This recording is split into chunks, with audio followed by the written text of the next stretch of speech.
चंदन नगर गाँव में सुमन नाम की विधवा अपनी बेटी मीना के साथ रहती थी। उसके पड़ोस में बिलुआ नाम का एक बेईमान आदमी रहता था। सुमन के खेत के पास से सड़क गुजरने वाली थी, इसलिए बिलुआ उस जमीन पर अपनी नजर गड़ाए हुए था।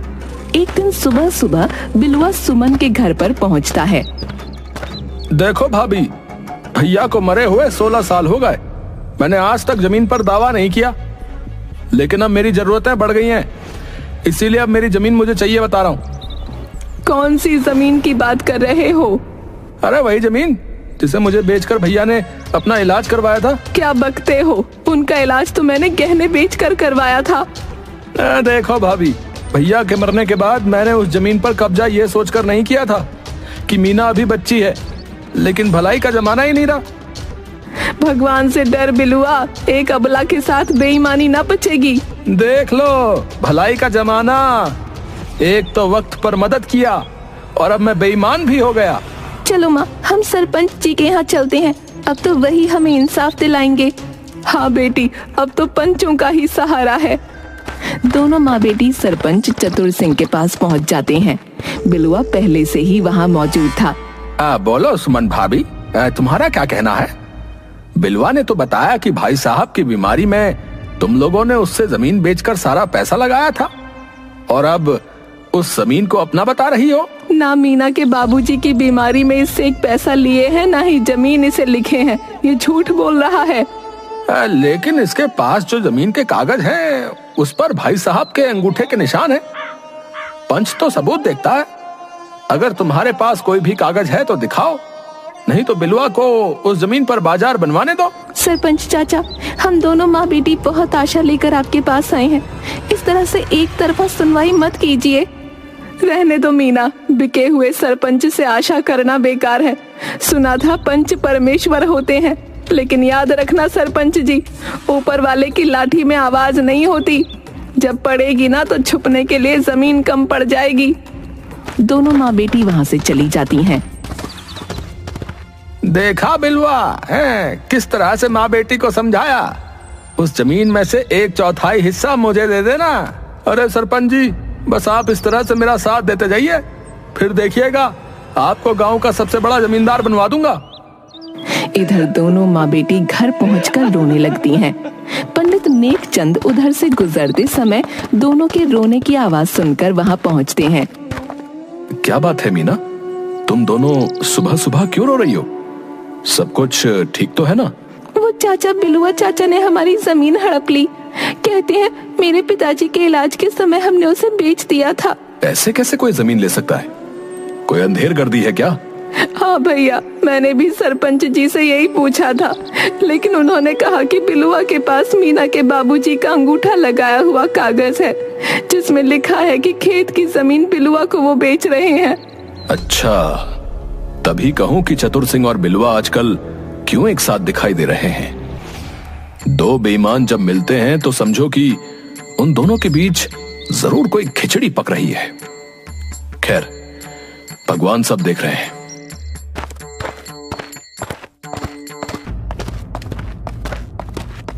सुमन और मीना बैठकर खूब रोईं। फिर अपने आप को समझा लिया कि उनका अब कोई खेत नहीं, सिर्फ ये टूटा फूटा घर है। जीविका चलाने के लिए सुमन आसपास के जंगलों से सूखी लकड़ियां लाकर उन्हें बेचा करती। एक दिन सुबह सुबह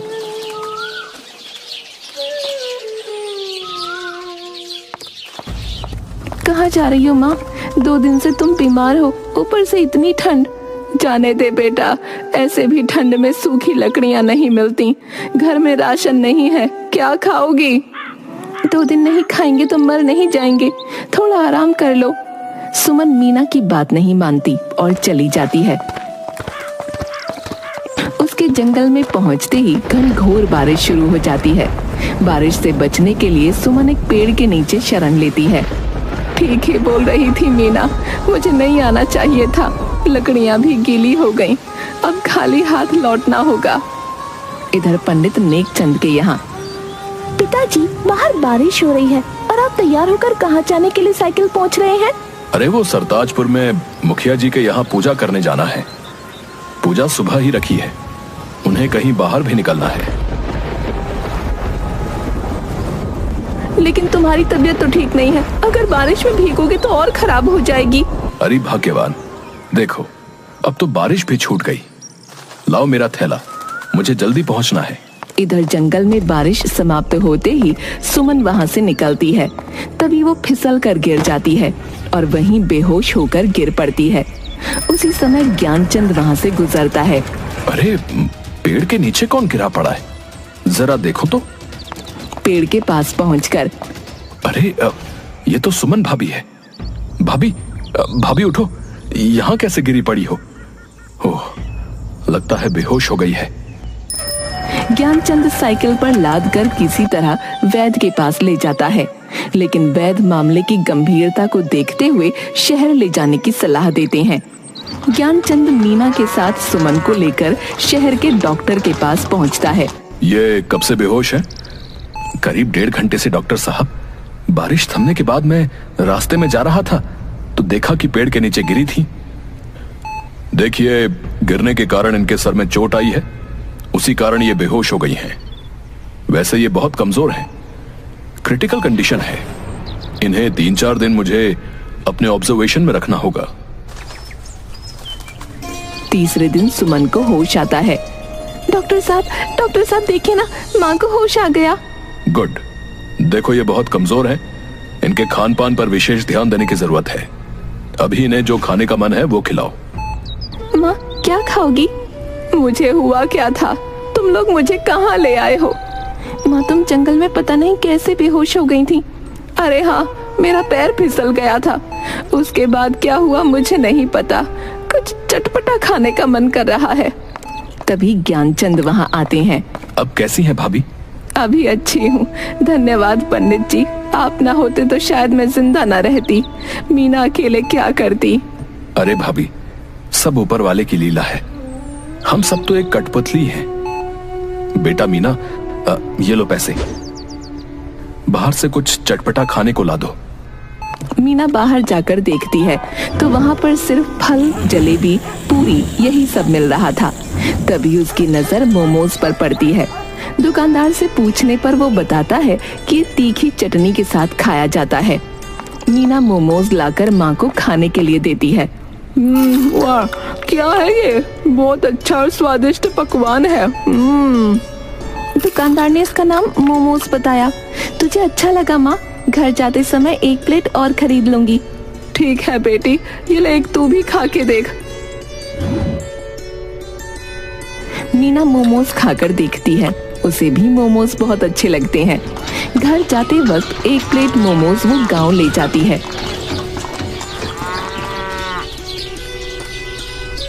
गांव में कुछ दिन बाद सुमन को फिर से मोमोज खाने का मन करता है। मीना बेटी, वो क्या खिलाई थी जो शहर में तीखी मिर्च वाली चटनी के साथ दी थी? मीमो, वही खाने का मन कर रहा है। मीमो नहीं माँ, मोमोज। लेकिन गांव में तो कहीं बिकता ही नहीं वो। हाँ बेटा, छोड़ो, तीखा सब्जी रोटी ही बना लो। माँ जब मोमोज वाला मोमोज बना रहा था तो मैं उसे देख रही थी। रुको, कोशिश करती हूँ मोमोज बनाने की। मीना घर में ही अपनी विधि से मोमोज बनाती है और सुमन को खाने को देती है। तभी ज्ञानचंद अपने परिवार के साथ सुमन को देखने वहां पहुंच जाते हैं। वाह मीना, ये तो उस दिन से भी अच्छा मोमोज है, बहुत स्वादिष्ट है। क्या? बहुत ही स्वादिष्ट है। अरे वही जो शहर के अस्पताल में खिलाई थी, मीमोज। मीमोज नहीं माँ, मोमोज। हाँ वही। बेटी अगर और है तो इन लोगों को भी खिलाओ ना। रुक मीना, मैं भी आती हूँ। कैसी हो बहन? उस समय जंगल में जाने की क्या जरूरत थी? सब ठीक है बहन। अरे मेरा खेत बिलू और सरपंच चतुर सिंह मिलकर हड़प लिए, नहीं तो मुझे काहे की जरूरत थी लकड़ियां चुनकर बेचने की। तभी मीना और किरण गांव में बना देसी मोमोज लेकर आते हैं और सब मिलकर खाते हैं। अरे वाह मीना, इतने स्वादिष्ट मोमोज मैंने जिंदगी में नहीं खाए। सचमुच तूने कमाल कर दिया। ऐसा कर, तू इसे बनाकर गांव के बाजार में ही बेच, इसमें ज्यादा पूंजी भी नहीं लगेगी। सचमुच बहुत स्वादिष्ट है, बाजार में खूब चलेगा। किरण को भी बनाना सिखा दो ना, दोनों मिलकर बनाना।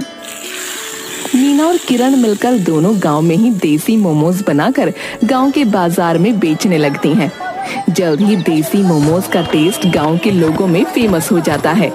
किरण और मीना की मदद करने के लिए विजया और सुमन भी मोमोज बनाने लगती हैं। इधर ज्ञानचंद भी देसी मोमोज को साइकिल पर रखकर शहर में जाकर बेचने लगता है। जल्द ही लोगों की भारी डिमांड को देखते हुए मीना और किरण का परिवार शहर में जाकर बड़ी सी मोमोज की दुकान खोल देते हैं। एक दिन शहर का प्रतिष्ठित वकील सुधीर उसकी दुकान पर आता है। माँ जी, आपके लजीज मोमोज कोर्ट में मैं हमेशा खाता हूँ। मेरे क्लाइंट लेकर यहाँ से जाते हैं।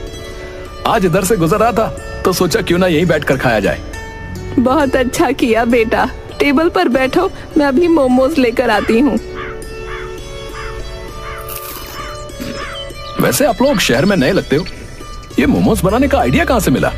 और इतनी लजीज मोमोज की रेसिपी क्या है भाई? सुमन सुधीर को बताती है कि किस तरह बिलुआ ने उसकी जमीन हड़प ली और वो बेटी के साथ मजबूरी में मोमोज बनाकर बेच रही है।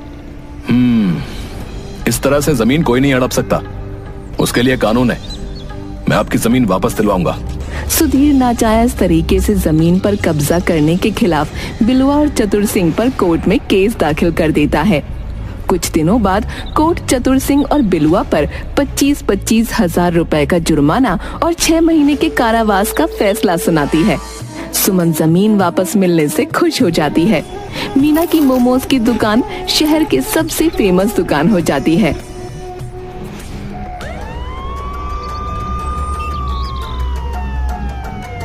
सरपंच जी, आप भले ही ये घटना भूल जाओ, मैं ये कारावास कभी नहीं भूल सकता। हाँ, तुम नहीं जानते बिलवा कि कारावास की इस घटना से हमें कितना नुकसान हुआ है।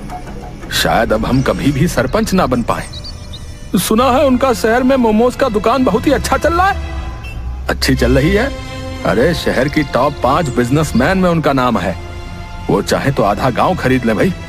इतनी संपत्ति मोमोज से अर्जित कर ली, बताओ। आप चलो मेरे साथ, आज रात उस मोमोज दुकान का अंतिम यात्रा निकाल कर ही दम लेंगे, बता रहे हैं। अब देख बिलवा, मुझे नहीं पता कि तू क्या करने वाला है। तेरे चलते मैं भी जेल चला गया भाई, हैं? अब तेरा साथ मैं नहीं दूंगा। हाँ, चूंकि उन्होंने मेरी प्रतिष्ठा को चुनौती दी है, इसीलिए मैं केवल दूर से साथ रहकर देखूंगा भाई। रात में शहर पहुंचकर बिलुआ सुमन की दुकान में आग लगा देता है। चतुर सिंह दूर खड़ा दुकान को जलते देख रहा था। तभी गली के कुछ कुत्ते बिलुआ और चतुर सिंह को अनजान व्यक्ति देख भौंकते हुए काटने दौड़ते हैं। हड़बड़ाकर दोनों उसी रेस्टोरेंट में घुस जाते हैं।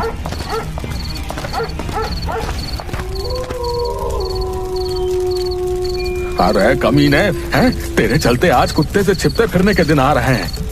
सरपंच जी, मैंने थोड़े कुत्तों को काटने को कहा था। अबे अनजान शहर में आधी रात में आगजनी करेगा, हैं? तो कुत्ते क्या तेरे तलवे चाटेंगे बे? हैं? आग की लपट हमें अपने चपेट में ले ले, उससे पहले हमें आग को बुझाना होगा। अरे वैसे भी मेरे पिछवाड़े में लपट की तपीश महसूस हो रही है भैया। तपीश नहीं सरपंच जी, आपके पिछवाड़े में सही में आग लगी है।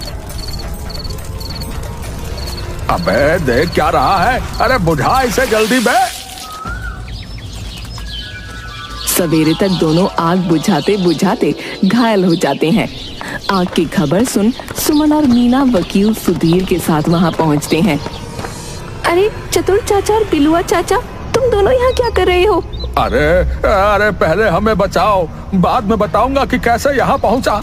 सुमन एम्बुलेंस से दोनों को अस्पताल भेजती है। 6 महीने का बेड रेस्ट दोनों को हो जाता है। कुत्ते, तेरे चक्कर में पूरा 1 साल बर्बाद हो गया।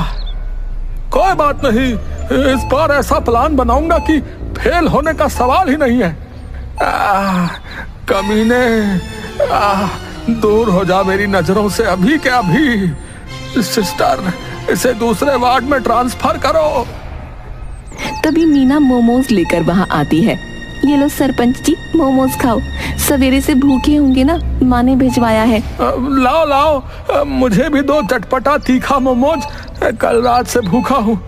साला जेल में 6 महीने से उबला हुआ जला पका खाना खा रहा था।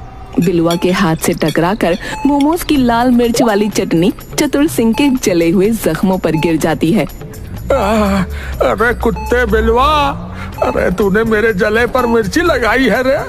गाँव चल, तुझे तड़ी पार करवा दूंगा, बता रहा हूँ। मर गया रे। कुछ ही दिनों बाद सुमन मीना की शादी सुधीर से करवा देती है। गांव के देसी मोमोज एक ब्रांड बनकर पूरे भारत में छा जाते हैं।